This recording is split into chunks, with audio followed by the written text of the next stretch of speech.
বন্ধুরা অনেকে ভাবে আমাদের সবচেয়ে বড় অস্ত্র পরমাণু বোমা। No never. আমাদের আসল অস্ত্র জানো কি সেটা? ওটা কোনো স্টিও ফাইটার না, কোনো মিসাইল না। আমাদের সবচেয়ে বড় অস্ত্র হচ্ছে সাদা কাগজ। আমরা সেই জাতি যারা সাদা কাগজ ছাপি আর গোটা দুনিয়ার তেল, গ্যাস, স্বর্ণ, হীরা, লিথিয়াম, এমনকি মানুষের শ্রম পর্যন্ত কাগজের বিনিময় নিয়ে নেই। আর সেই সাদা কাগজের নাম ডলার। যেমন আমরা তোমাদের সাদা কাগজের ডলার জুড়িয়ে দিয়ে বছরের পর বছর পোশাক বানিয়ে নিচ্ছি। কখনো কি জানতে চেয়েছো তোমাদের যে আমরা ডলার দেই তা আমরা কোথায় পাই? সাদা কাগজ কিনে এনে ছাপাই আর বিশ্বে বিক্রি করি। যারা আমাদের সাদা কাগজের বিনিময়ে পণ্য দিতে অস্বীকার করেছে আমরা তাদের গাদ্দাফির পরিণতি করি। আর হ্যাঁ, সেই ভয় দেখিয়ে আমরা বিনা যুদ্ধে আরব দেশ জয় করেছি।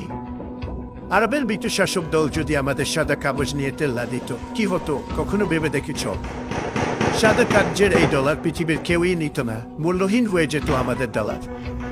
আর হ্যাঁ, যখন তখন ইচ্ছে মতো ডলার না ছাপাতে পারলে আমরা কখনোই এত আধুনিক অস্ত্র বানাতে পারতাম না। আপনারা জানেন এই কাগজ ছাপার কারখানা বন্ধ হলে কি হবে? আমাদের যুদ্ধযন্ত্র থেমে যাবে, আমাদের আধুনিক অস্ত্র তৈরির বাজেট থাকবে না, স্টিল, মাইক্রোচিপ, সেনাবাহিনী সব স্থবির হয়ে যাবে। তাহলে প্রশ্ন আসে, মানুষ কেন আমাদের ডলার নেয়? কারণ তারা ভয় পায়। ভয় আমেরিকার বোমার, স্যাংশনের, রেজিম চেঞ্জের। যারা ভয় পায় না তারা এখন আর বেঁচে নেই। আসুন কিছু উদাহরণ দেয়। সাদ্দাম হোসেন একদিন বলেছিলেন, আমি তেল বিক্রি করব ইউরো দিয়ে। ও বয় বড় ভুল। তার কণ্ঠ থেমে গেছে চিরতরে। ডলার না নিয়ে অন্য মুদ্রা তেল। সাদ্দামের ট্যাঙ্ক উল্টে দিয়েছি।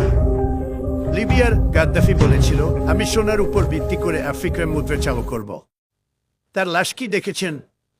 হাঁটুর উপর পড়ে রক্তাক্ত। আমরা তাকে শেখালাম সাদা কাগজের মূল্য কত। ইরান, সিরিয়া, তারা সাহস করেছিল আমাদের ডলার বাদ দিতে, ফিনান্সিয়াল স্বাধীনতা চাইতে। তাদের জনগণ আজও বোমার শব্দে ঘুম ভাঙে। এখন প্রশ্ন করুন, ডলার কি সত্যিই মূল্যবান? ডলার মানেই বিশ্ব নিয়ন্ত্রণ, ভাই, আধিপত্য। আমি জিজ্ঞেস করি, দুনিয়ার সব তেল, সব গ্যাস, সব খনিজ, সব লোহা, সব কিছু কিনতে আমরা কিভাবে পারি? আমরা কি সে পরিমাণ জিনিসপত্র উৎপাদন করি? না, আমরা ডলার ছাপি, বিলের পর বিল ছাপি। ফেডারেল রিজার্ভ বলে একটা জায়গা আছে, আমরা ওখানে বোতাম টিপি আর কাগজ বের হয়। এত সহজ। আরবরা আমাদের পোষা প্রাণী। ওখানে কিছু মোটা মোটা বাদশাহ থাকে, সোনার টয়লেট ব্যবহার করে, হীরা বসানো গাড়ি চালায়।